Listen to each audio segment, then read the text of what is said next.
Esiet sveicināti virtuves sarunās. Šodien gan ne virtuvē, bet Ogres centrālajā bibliotēkā.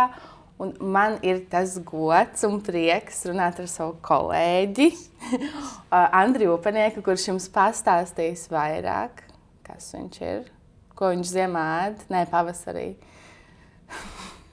Vai vari stādīties priekšā? Ja? Jā. Jā, dažos vārdos par sevi es varu ļoti īsi. Visu mūžu es faktiski biju pedagogs. Sāku strādāt jau 78. gadā pēc vidusskolas, Mazo Zolu, 8-gadīgā skolā. Toreiz viņi saucās Oškalna, 8-gadīgā. Toreiz ļoti uzticējās cilvēkiem un skolotājiem. Man taču nebija nekādas izglītības. Es biju tikai iestājies toreiz bija Latvijas valsts sarkanā karoga ordenā apbalvotā Latvijas valsts universitāte. Filoloģijas fakultātē man bija tikai 18 gadi, beidzis 11. klasi. Mani uzaicināja uzreiz strādāt skolā. Apvienotajās klasēs 2., 4. Tā kā es biju jauns un skaists, un bērnu bija daudz, viņi mani nesāja uz rokām bez izlikšanās. Ļoti labas atmiņas no tiem laikiem. Un tad tūliņ paņēma rudenī armijā, nodenēja armijā. Man bija jāturpina mācības.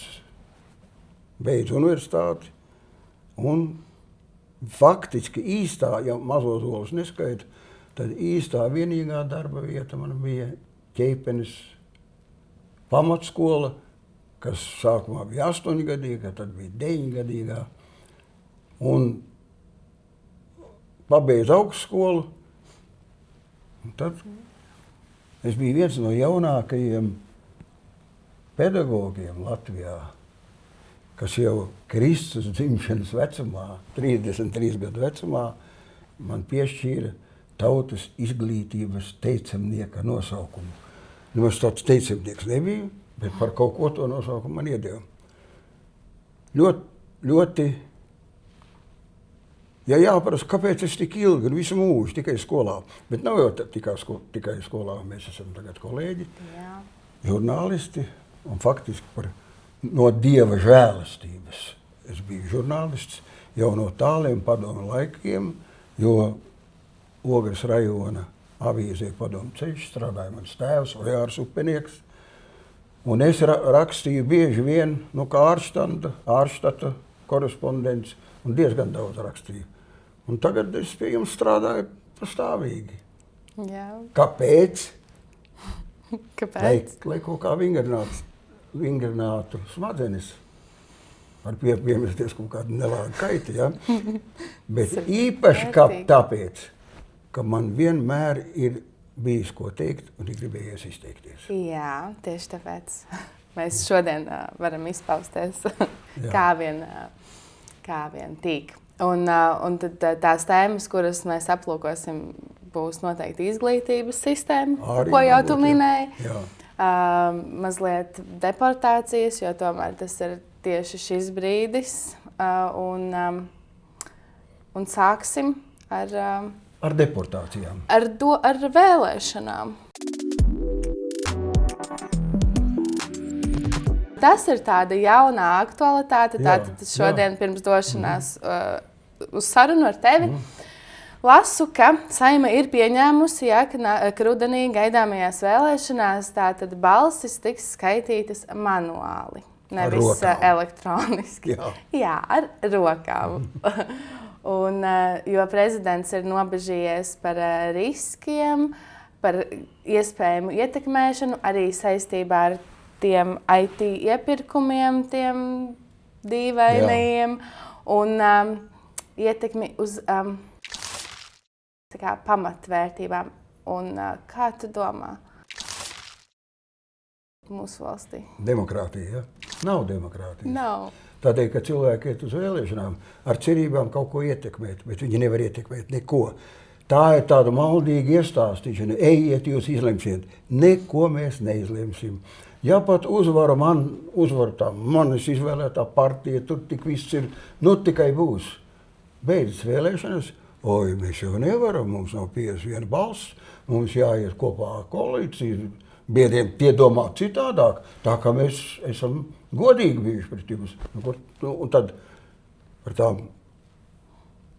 tas jaunākais, ko tu pieminēji, ka prezidents izdomājis, ka būs manuāli. Man tas ļoti nepatīk. Kā prezidents. Prezidentam nav jālem šīs lietas. Acīm redzot, ir atkal nokavējušies. Tur gan tas jaunais CVK priekšnieks Zviedris viņam bija vārds, laikam. Ka laika vēl ir diezgan. Nē, vecīši. Jūs esat ielēkuši pēdējā brīdī, un tas vilciens tuvojas un faktiski vēlēšanas klāt. Un gandrīz no galvas iemācījos to IT, to speciālistu rīcības sakarā ar vēlēšanām. Un Domborts noskaidroja, varu pateikt gandrīz vārds vārdā. Tie paši, kas raksta vadlīnijas, tie paši šīs vadlīnijas noformē tālāk, tie paši, kas izstrādā specifikācijas, jo tur jābūt specifikācijas, paši tās specifikācijas pārbauda, tie paši tās specifikācijas tai otrai pusē iemāca apiet, lai varētu atkal kaut ko nopelnīt. Un Domvērs arī teica, un var dubultā nopelnīt pie specifikāciju izstrādes, un arī tur arī samaksā, kur tev iemāca, kā viņas apiet. Jā. Un tad demokrātija. Demokrātija tāda lieta, ka tas ir skaidrs, vairākuma vara un pēc Latvijas satversmes augstākā vara, jeb suverēnā vara pieder tautai. Jā. Bet ir vēl tāds jēdziens kā tautvaldība. Tautvaldībai, tai vēlēšanas starplaikā, tautvaldībai būtu jābūt iespējām negaidīt tos 4 gadus, mainīt kaut ko kardināli tad, kad jāmaina. Bet tādas tautvaldības nav. Levits prezidents apsolījās, ka nolaidīs to referendu ierosināšanas latiņu uz 30 000. Pēc tam, kad stājās Rinkevičs savā amatā, solīja to pašu. Kas ir izdarīts? Nav un nebūs. Bet kā tev šķiet, vai mums pietiek tādu darītāju, kas tiešām gribētu kaut ko mainīt, jo man arvien vairāk šķiet, ka mums ir daudz cilvēku, kam patīk sūdzēties, kam kaut kas nepatīk, kaut kas neapmierina, bet viņi nav gatavi darīt, lai kaut ko mainītu, bet viņi grib, lai tas mainās pats no sevis. Tāda ir mana sajūta. Nē, tāda sajūta ir pilnīgi loģiska. Tikai nevajag tos cilvēkus kaunināt. Jūs tikai runājat un nekā nedarāt. Es arī ļoti kritiski rastu, to tu zini. Bet es jau neko nevaru mainīt. Es varu tikai izglītīt sirdi, mobilizēt cilvēkus, atvērt viņiem acis, kas notiek, bet ne vairāk. Un tad atkal cik tas jau ir nodeldēts, jums tikai viss ir slikti, un vakar es dzirdu neticamu, nedzirdētu salīdzinājumu. Jūs čīkstat, īdat, cik jums ir slikti, bet kā bija tiem, kurus izsūtīja? Pagaidiet, ko jūs salīdzināt? Man tagad jākaunās, ka es neesmu tādā stāvoklī kā 41. gadā, 42. gadā, ka man taču ir labi. Jā. Un tas skaitlis arī ir nekādi negrozāms. Apmēram 5. daļa Latvijas cilvēku ir, kā mēdz teikt, uz trūkuma riska robeža. Kas tur risks? Viņi ir nabadzīgi. Pēc būtības viņi ir nabadzīgi. Knapi savēl galus kopā. Un 5. daļa no valsts ir nabadzīga, tas valsts nedara nekādu godu.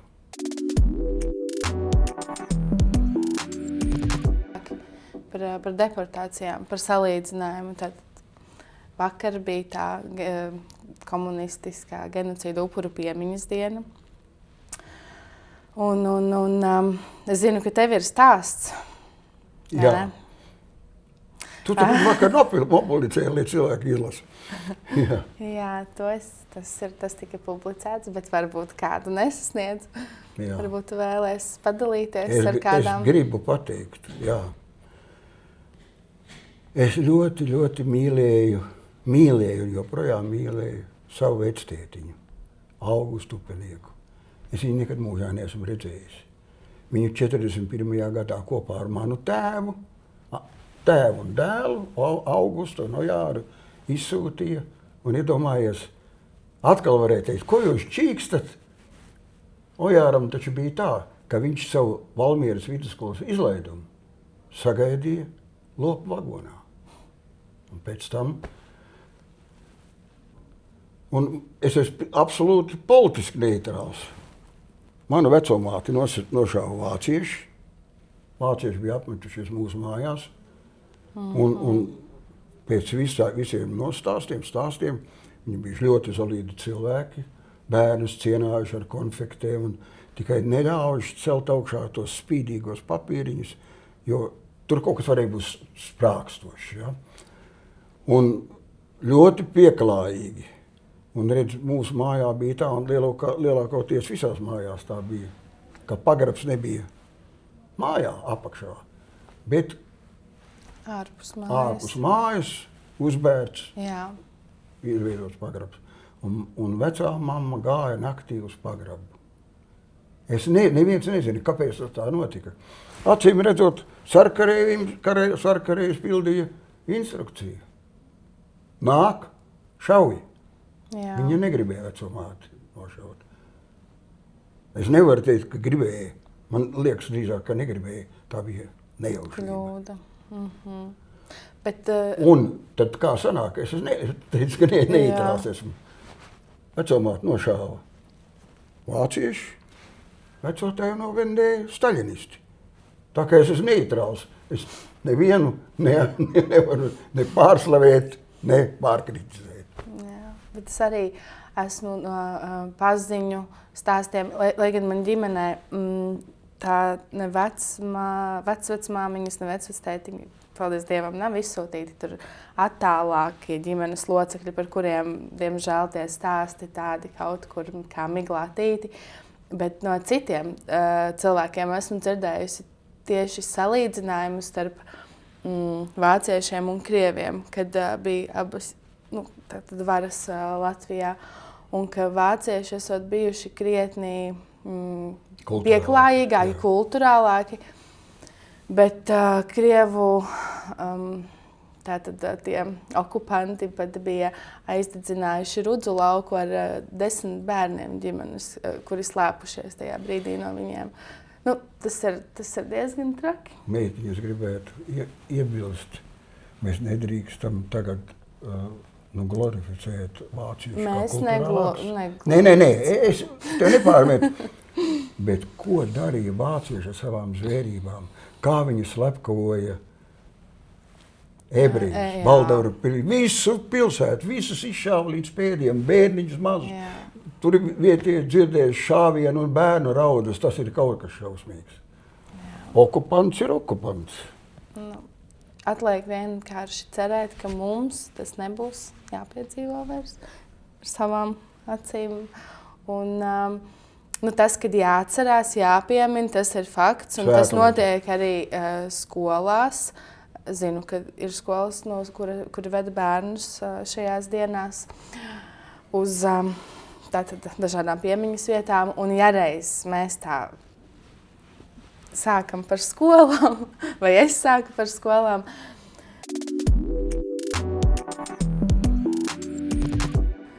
tad mēs varam parunāt par šo izglītības tēmu, logu, par pilnībām, nepilnībām, un tagad arvien biežāk. Es personīgi dzirdu sociālajos tīklos, lasu mēdījos, kur tik nē, ka tātad izglītības sistēma ir tagad mūsdienu par grūtu bērnam, bērniem ir grūti, viņi netiek līdzi, skolotāji izdeg, vecāki tur vispār ir panikā liela daļa, kas manam bērnam tiek darīts, un audzinātājs nepārtraukti tiek nomocītas ar jautājumiem. Kā tu domā, kurā brīdī kaut kas aizgāja greizi? Tas jau visiem ir skaidrs, bet es gribu sākt ar to, ko tu iesāki par represēto godināšanu 25. martā. Visu cieņu arī mūsu skolas, katru reizi mums ir tāds pieminieklītis, uz akmens granīta ir iekautas restes un lakonisks uzraksts represēto piemiņai. Un tur katru 25. martu, mēs arī ejam Lāčplēža dienā tur. Te ir viena lieta, tādas piemiņu dienas, piemiņu brīžus, tie ir jārīko. Bet tos nevar pārvērst par falšu patriotismu.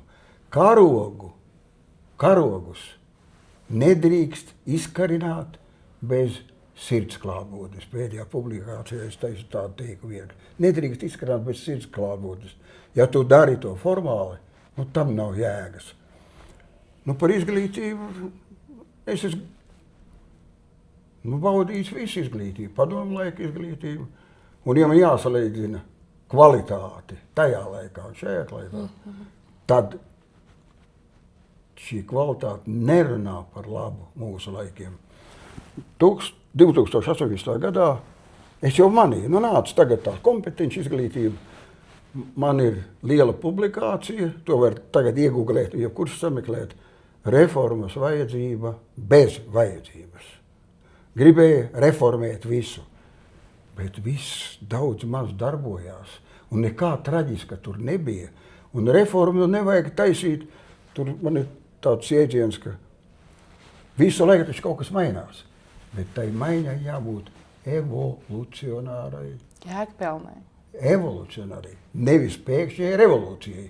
Un kā tad nāca tā kompetenci izglītība? Es atceros tos virsrakstus. Nekas vairs nedrīkstēs būt kā agrāk. Bērniem nekādas iekaušanas. Vēstures skolotājs, atceros, tāds Ansis Nudienis paziņo.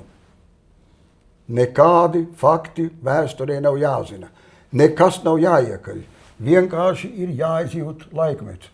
Atvainoju, kā tu varētu izjust tagad 41. gadu, kad tu tur neesi bijis.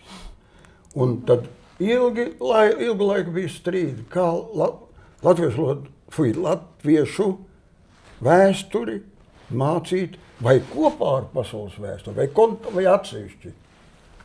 Aizmirstot galveno, vēsturi jāmāca. Nav svarīgi kopā vai atsevišķi, bet jāmāca labi. Bet mēs mācām slikti un atdalīja. Vienu brīdi vēsturi vispār pazuda. Un tad vēlīgi atgriez atpakaļ. Kā dāvanu, redziet, mēs jums atdodam atpakaļ to, kas jums pienākas. Un vēl viena tāda citāta, par cik tu esi filologs, ļoti patētiski runāja tā laika latviešu valodas eksperte. Nesaukšu vārdu uzvārdu, citādi viņi nevarēs naktī gulēt. Un viņas teikums bija tāds. Bērnam nekas nav jāiegaumē, nekas nav jāiekaļ, nekādi komati nav jāzina. Bērnam vienkārši jālasa tekstu pēc tekstu. Latviešu valodas speciālists jauc locījums. Tekstu pēc tekstu, nevis teksta. Kamēr viņš zinās likt komatus. Ai, Dieviņi. Un viena būtiska lieta, mēs šorīt vēl ar sieviņu, viņa ir man dzīves biedri, jau būs 53 gadi, visu mūžu skolotāju. Un neskatoties uz to, ka es biju direktora amatā, es viņu vērtēju visaugstāk par visām skolotājām. Visaugstāk. Kāpēc? Viņi ļoti mīlēja bērnus, ļoti mīlēja. Vienā vakarā atnāk mājās, raud. Par ko tu raudi? Tad, ka es tam Jancītim pa dimeni uzšāvu. Pagaidu, kas tur bija izstāst? Taču liecies mierā, tas ir kas nebija.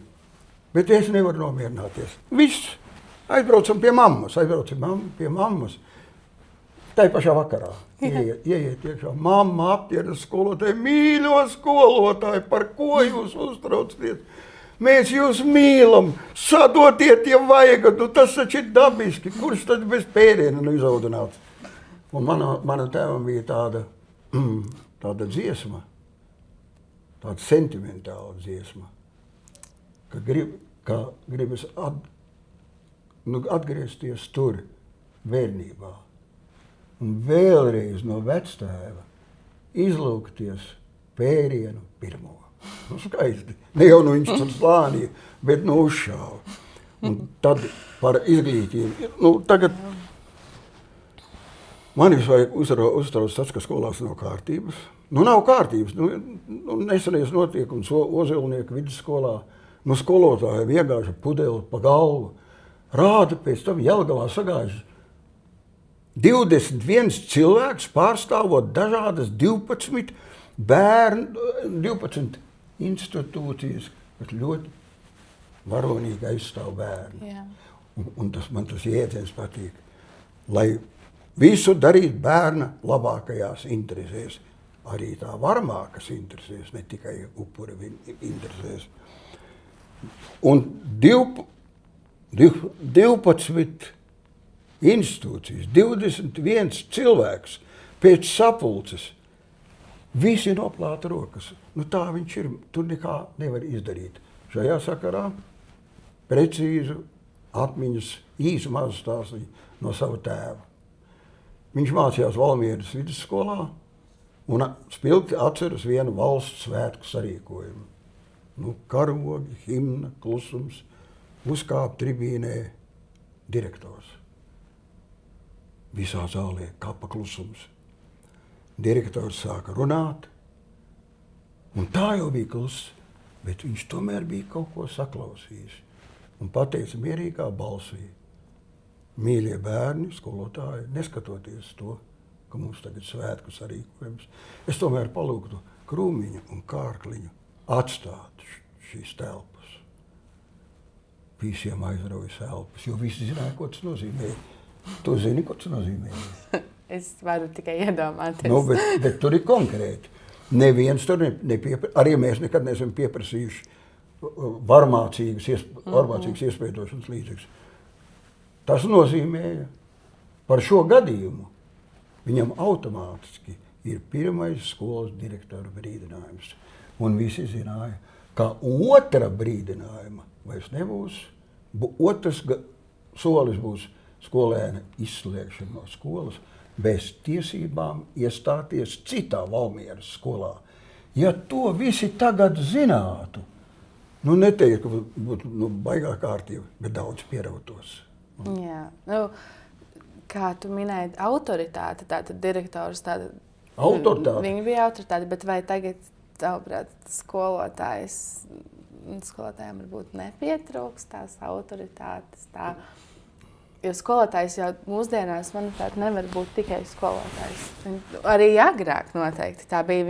Skolotājiem ir jābūt arī psihoterapeitam, bezmaz vai arī pamātai mazlietiņ un visam kopā, ne tikai skolotājiem. Jā, bet es te nevaru šo tēmu turpināt. Tam man jāsāk runāt to, kas varētu izklausīties pēc lielīšanās. Bet es nelielos. Es negribu lielīties, nelielos, un pelnus uz galvas arī kaisīt netaisos. Man bija skolā autoritāte. Bija.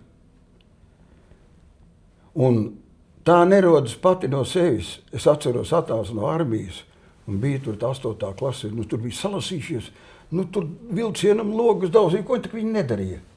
Es sapratu, ka man pašam ar viņiem jātiek galā. Tikai pašam. Tā kā skolotājiem, neviens man nepalīdzējis. Un to gadu nevis nomocīju, bet izturēju, paliku pie sava. Tagad tāds interesants manas autoritātes pārbaudījums. Es varēju izgāzties, bet es tomēr neizgāzos. Nu, tagad sporta stundas, arī tur sporta mācījos, gan arī pamatskolā skolotājiem vajadzētu būt tādam, kas var mācīt jebkuru priekšmetu. Es mācīju sportu, vēsturi, latviešu valodu, literatūru, visu ko. Ja? Sporta zāles mums nebija ārā. Nodarbības, tur slidojam, slēpojam. Sanāk tā 8. klase apkārt, un tur bija tāds Mārtiņš, īsts, iedzimts krampis, spēcīgs. No, skolotāji, no armijas es atnācu. Izlauzieties tagad ar Mārtiņu. Es sapratu, atteikties nedrīkstu. Visi sāks rēkt. Jā, mani nosviedīs zemē, vēl vairāk rēks. Jā. Bet es arī biju spēcīgs. Meistarīgu metienu Mārtiņš aiziet pa gaisu, nokunkstas un es viņam visu. Kā paklusums. Noturēju savu autoritāti. Jā. Un tad man tagad kaiti ir. Godavās man kaiti ir. Skolā par maz atbalstu personālu. Mīļā stundiņa, kas tu esi par skolotāju? Ja tev vajadzīs kaut kāds atbalsts, nu tas taču tev, ja tu nevari stundā viens pats, tad tev vajadzīgi kruķi, ko sauc par atbalstu. Met tos kruķus malā un esi skolotājs, autori tev pats ar savu suģisniešo spēku. Un te ir vēl viena lieta, kas tomēr, bet es tiešām negribu lielīties. Skolotājiem jābūt talantam. Es biju jauns, es muzicēju, es vadīju bērnu teātrus. Visos notikumos es biju centrālā persona, gandrīz. Un kad biju skolas direktors, man neviens nevarēja pateikt, ko tu direktori? Es visur gāju par priekšu, pats organizēju, pats piedalījos, pats darbojos. Un esot tikai 3 skolas direktoru varianti, ko es vienos kursos Rīgā saklausīju. Ir tāds direktors, kas, pie kura arī sevi pieskait, kas pats dara, organizē, visur ir dzinēja spēks. Neviens nebrīnās, kā tas viss notiek. Ir skolas direktors, kas visu norganizē un gudri un saprātīgi novīzē. Tas darīs to. Un arī neviens nebrīnās, kā te viss notiek. Un ir trešais variants. Skolas direktors nedara neko, pilnīgi neko. Vienīgi staigā pa koridoru un brīnās. Kā te viss tā notiek? Jā, arī tā vajadz būt. Bet runājot mazliet par talantu, es jau esmu tev stāstījusi, bet varam pastāstīt arī pārējiem, ka, manuprāt, vajadzētu kaut kādu skolotāju pārbaudes sistēmu, es atļaušos teikt, likt skolotājiem nolikt eksāmenus tajos priekšmetos, kuros bērniem ir jākārto eksāmeni. Jo man ir radušās pamatotas šaubas vairākos gadījumos par, piemēram, latviešu valodas skolotājām, vai diez viņas pašas spētu nolikt tos eksāmenus. Ja man ir jālasa teksts, kurā katrā teikumā, piemēram, ir 8 kļūdas, gramatikas kļūdas, un tad cilvēks strādā par skolotājiem. Un tas laikam jau ir tāpēc, ka to skolotāju tik ļoti trūkst, un viņi tagad ir gatavi ņemt katru pretīmnācēju, kurš vēlas kaut kādas lietas. Un mēs jau varam iedomāties, kāpēc, vai ne? Ar humoru padomu laikā teica, ja tu nekam citam neesi derīgs, tad tur iet vai nu par milici, vai par ugunsdzēsēju. Tagad ir tā vai nu par policistu ugunsdzēsēju, vai par skolotāju. Ja? Pilnīgi tev piekrītu. Bet ar to vien, ka tu perfekti pārvaldi savu priekšmetu, tu nevari būt labs skolotājs. Ar to nepietiek. Jā. Un pat tad, tomēr autoritāte ir svarīgāka. Ja tev ir autoritāte, piedod savas kļūdas, tavu misēšanos, tikai netēlo gudru, atzīst savas kļūdas. Oi, es te sajaucu. Jāzina, jā, ir cilvēki, tā ir jābūt no tās cilvēku grupas, kuri zina, ka viņi nezina, vai ne? Jā. Tieši tā. Un tad mums bija Ogres vidusskolā padomu laikā, tas, kad īsti pirms atmodas, kādā 87. gadā, kurš skolotāja konferencē uzstājās, ka īstenībā vajadzētu visiem vidusskolu skolotājiem, visiem vienalga, kādu priekšmetu viņš māca, nolikt eksāmenus, vidusskolas eksāmenu katru gadu. Jā. Nu, kas tevis par skolotāju, ja tu nevari nolikt vidusskolas eksāmenus? Ja tu tikai urbini savu priekšmetiņu, nu tas ir par mazu. Es piekrītu. Mūsu skolā, lai nezināju, ka es tikai par sevi, mūsu skolā bija bezgala talantīgi. Arī tādi, kas, viņi līdz vēlai naktas stundai strādāja, skolotāja Daiga, skolotāja Sarmīte, skolotāja Irēna, skolotāja Inese, spēcīgs kodols. Un tad, kad tas kodols bija, es nemaz neliekuļoju. Es tos direktoru gadus biju ļoti laimīgs. Kāpēc? Tādēļ, ka man bija noteicošais vārds. Jā. Un man tā komanda bija. Nu, tie taču uz tiem varēja paļauties, un tie darīja zilus brīnumus. Skolotāja Guna talantīga mācīja teātri, nodibināja literāri muzikālo studiju un aizbrauca uz Rīgu rakstniecības vai kaut kādā muzejā tur. Sniedza koncertu cienījamai dzejniecei Mārai Zālītei, viņas 50 gadu jubilejā. Un to izrāda sauca Eža Kažociņš. Es atceros, es tur biju, es uztaisīju interviju arī. Ļoti labi izrāda, bet tā Guna bija tik talantīga, ka viņa aizgāja no mums prom, jo viņa tur neredzēja savu talantu piepildījumu. Un vēl viņa bija audzināta tēva garā. Nu, kā tēti es varu ļaut? Nu, mana radiniece, radu meitenes. Spēlē jokus, ne jau tīšām. Nu, piecelies kājās. Lēnām piecelies. Aizēj atnest to. Smīn, neiet, ja. Un tomēr jābūt ir skolotājai klausīšanai uz vārda. Arī pat tad, kad tev īsti nav taisnības. Izpildi, un pēc tam tu vari skaidroties, bija taisnība vai nebija.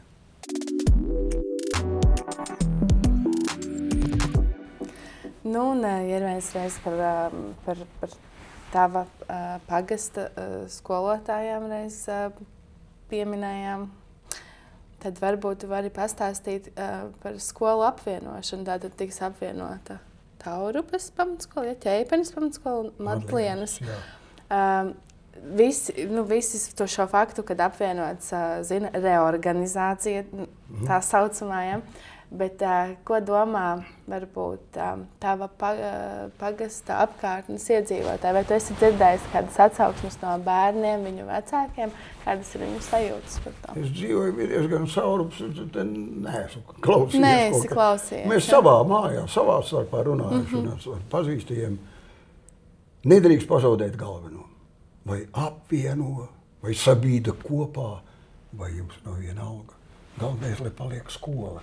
Madliena paliek, Ķeipene paliek. Nu, zem kādas tur administrācijas, vai tas ir svarīgs?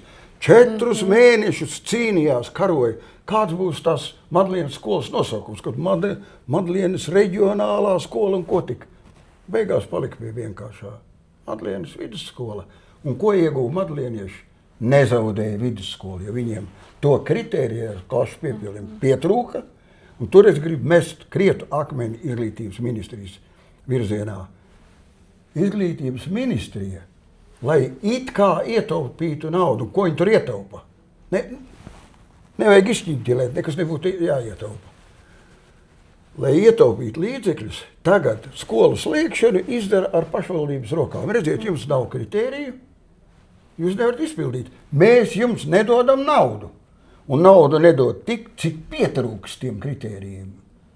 Un tad, atceros, bija tā sapulce, strīdi, un izglītības pārvaldes vadītājs saka, redziet, vienam bērns mums izmaksās 2200.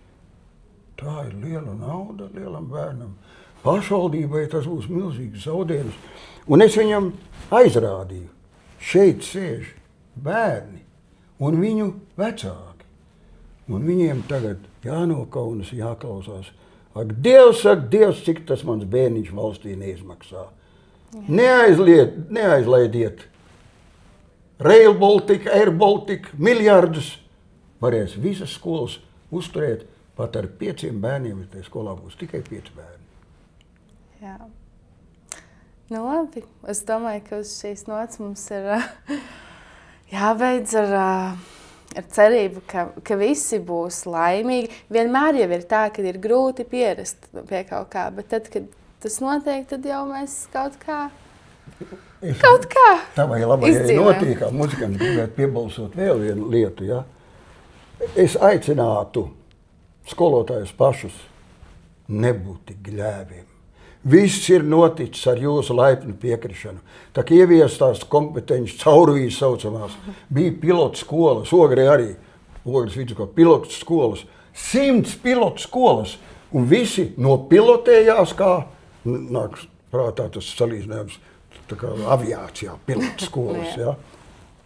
Nu, un pēc tam bija tā saucamā aprobācija. Neviens nezina, ko nozīmē aprobācija. Aprobācija tad, kad pārbauda, vai tas, ko izdarījām, der, vai tas, ko izdarījām, neder. Nekādas aprobācijas taču nebija. Visu kaut ko tur uz vietas, kaut ko pamainīt. Un vienu konkrētu piemēru, lai neiznāk tukša buldēšana. Mana klases biedrene ir Latvijas Universitātē bioloģijas profesora, zinātņu doktori Rita Birziņa.